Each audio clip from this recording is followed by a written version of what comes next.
Got the whole crew out here today on our morning bike ride. We got me, my son in the front, my daughter in the back, going over the Hanover Street Bridge, the waterfall. We're now entering the D&L Trail at Canal Park here in Allentown. My daughter decided she's taking the lead. My son is nowhere to be seen.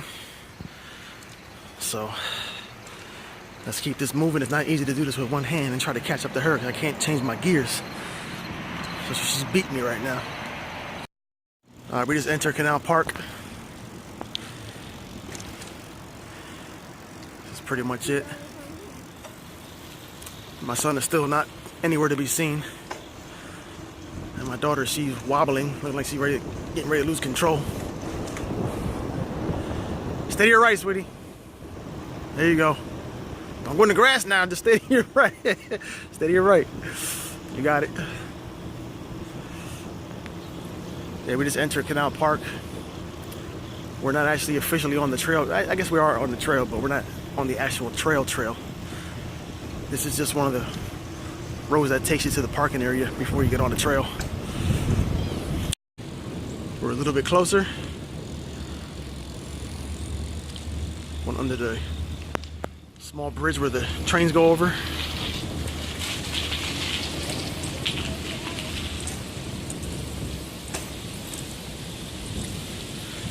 Going over the canal.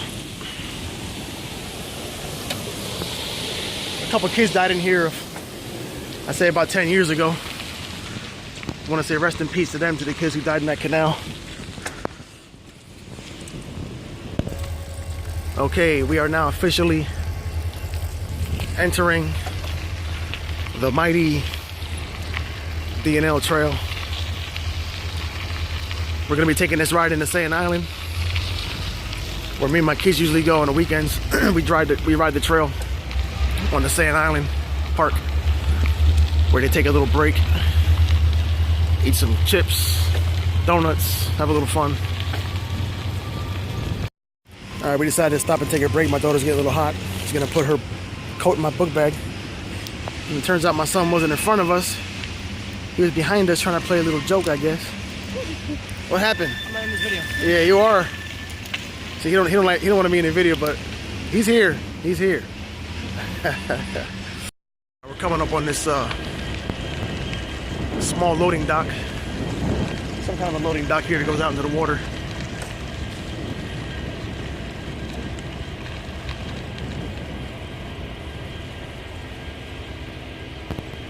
I would stop and tell you what it was used for, because there's usually a some kind of a small sign that tells you what it was for, but there's nothing here, and I don't really know the history of this place that well to tell you what this was used for, but I can imagine it's probably something they used for whatever they were doing when they were, I guess they were carrying lumber down this, lumber or coal down this trail.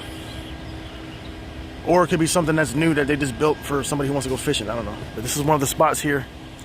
We're about 3/4 of a mile down this part of the trail. And yeah, that's something you'll see when you come down this way, if you ever decide to come down this way.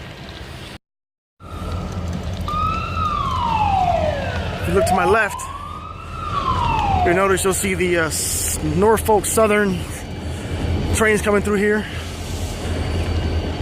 This is there's a tower there where I guess they direct all the trains. This is the Allentown terminal. It's pretty big.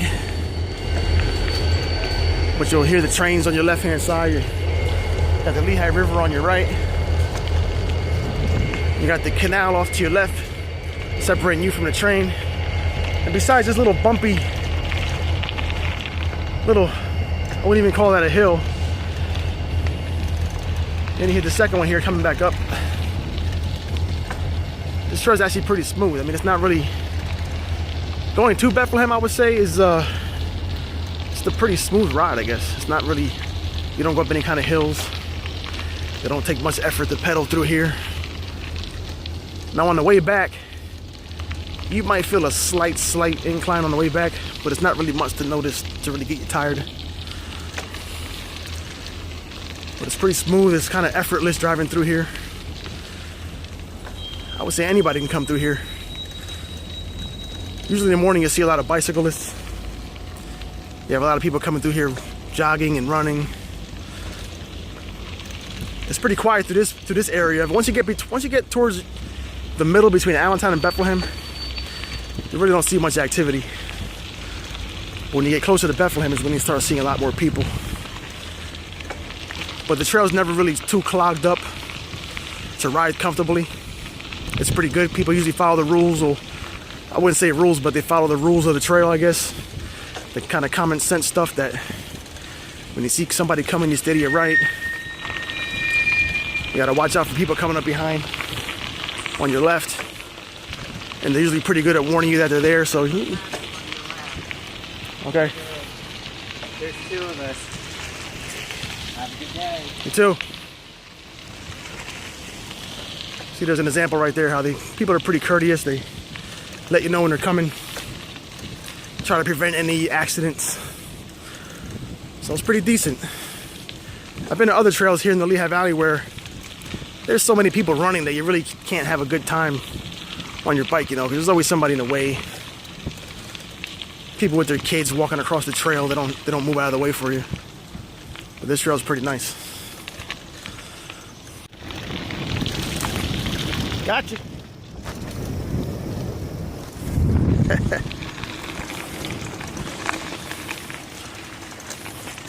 This old man catch right up to you. See that? You're just gonna leave Lise behind there? She's all right. She's good. She's coming. I see her back there.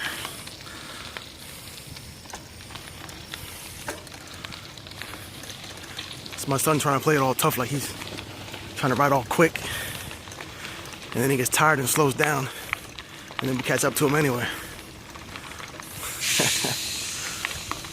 He don't want to admit it, but he's a little out of shape.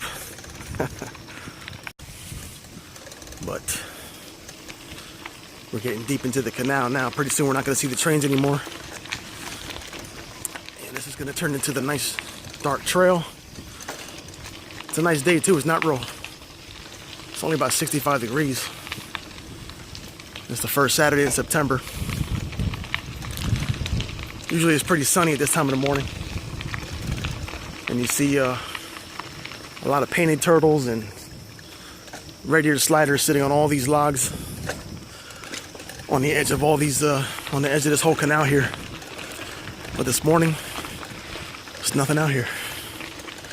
Not to mention snapping turtles, a lot of snapping turtles in this water. I got a video up on one of my YouTube channels. I forget which one, but there's two snapping turtles fighting. And they were going at it pretty good for a while. All right, we're coming up on another little spot here. We got a small bridge going over top of this canal. It looks like a waterfall kind of that goes down on that side of the canal, where the canal splits and it goes somewhere else.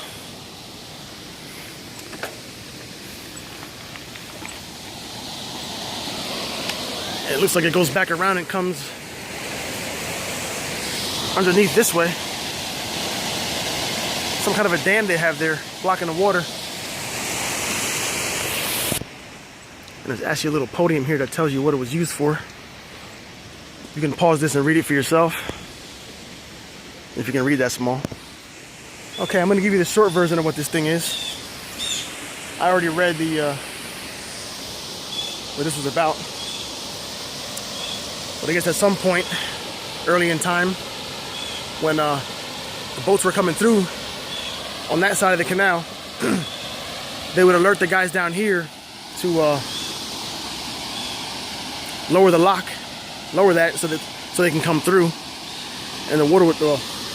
Maybe I read it a little wrong, but over here. Okay, this is where it was. They would raise the gates up so the lock would fill with water, and the boats can go through. Then they would lower the lock again so the boats can go through.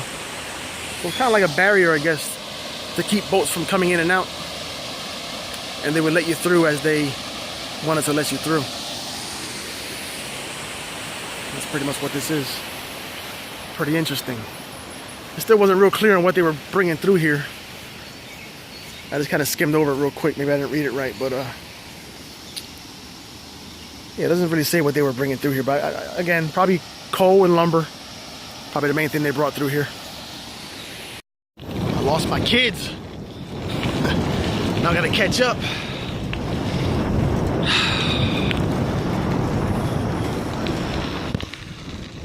All right, I see him up there. I can slow down a little bit. Getting kind of out of breath here. I guess I'm a little out of shape too. All right, I caught up to him. This is actually the last little stretch right here, probably about the last quarter mile before we get to St. Allen Park.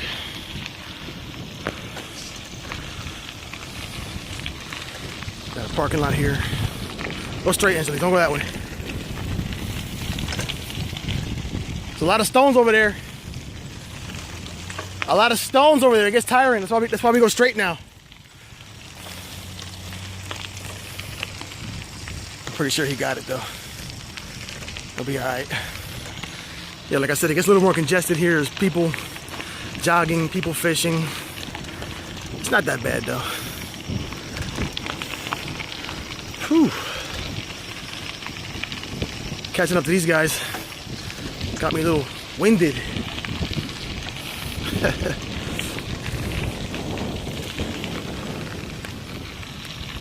Yeah. We've been over this bridge 100 times. I have no idea what the name of this bridge is, but this is 378. At the other end of this bridge on that end is usually where they have the music fest is held at. And over there we're looking at Center City, Bethlehem. It's hard to see with my phone. But on the other side of that bridge, or this river here, about another quarter mile down, you're gonna see the steel stacks. Bethlehem steel. Oh yeah? Oh yeah, we broke off the trail a little bit. We decided to take the road down to the park. Well, the trail stays on that over there. It takes you up over that hill. And I have no idea what they do in here. We heard a live band playing last weekend in there. Huh? But this is the Charles A. Brown Ice House. I don't know what they do in there. Maybe they make ice, I don't know. Maybe they serve ice, maybe they serve ice cream. I don't know. Oh yeah, just reading the sign real quick. It looks like it's some kind of little rec center, I guess, where they have shows for the youth, I guess. This is the park. This is where we sit down and have our little snack. My son, I guess. Are you going to play basketball? Are you going down to play basketball? All right. Angeles, what do you want to do? You going down there too? All right. We're not stopping here today. They don't want to play in the park today. Well, my son definitely doesn't want to play in the park, but my daughter don't want to play either. We're going to go down and watch my son throw a few hoops. But over there's a small bridge that takes you onto the D&L Trail going towards Easton. And we'll head that way next. Gonna watch the boy throw a few hoops. Park the bikes. I don't have a kickstand. My bike just leans against the fence. See what you got. I need water. Now you need water. Let me see the ball. Let's see what I can do one-handed here. See what I can do one-handed here. Nope. Nope, I suck. And now you see, if I was riding this trail to try to exercise and lose weight, I'll be cheating right now. Me too. We just ride this trail just to have fun.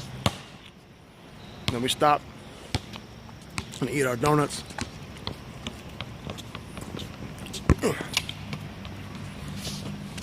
And just mess around over here, that's it. My favorite's the Boston cream. My daughter likes her chocolate. And my son's eating his strawberry.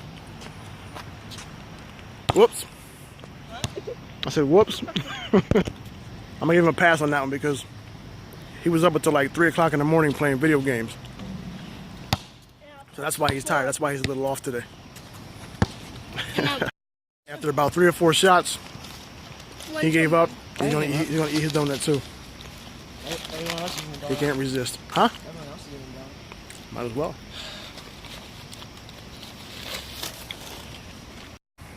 I want to see you make one before we go. Almost.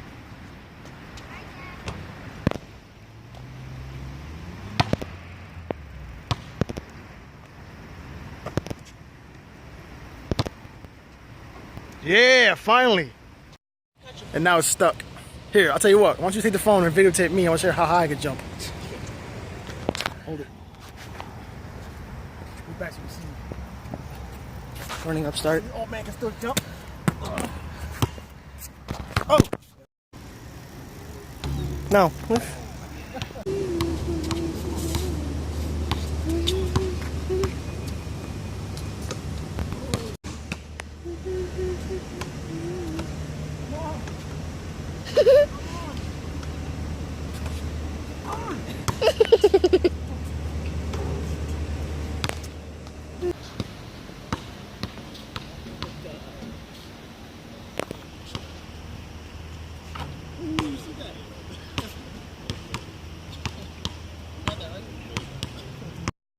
All right, we're heading out.